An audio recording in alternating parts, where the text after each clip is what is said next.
Hello YouTube, it's been a while. How y'all doing out there? It's been quite a while actually. I took on a job here. It's been a while. I didn't know if I really wanted to do it or not. But we're looking at a couple amplifiers here to check out, maybe possibly fix.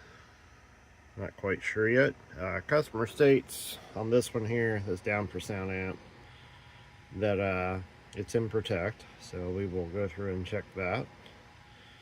This scar here is also in Protect. I don't know if it's worth saving or not, but we'll do our best to check it out. And then we have this one here, another scar just like that one. And this one, the RCA jack is broken. So I was told if I can't get this one fixed, take this jack and put it in here. So that will be a fairly easy one. So anyway, let's a look at what's coming to the channel soon. So remember to like, comment, and get subscribed if you haven't. It really helps the algorithm. It's been a while since I've been on here, like I said, for the last 4 times. But I'm trying to get back into this, so everybody have a great day. Keep an eye open for videos.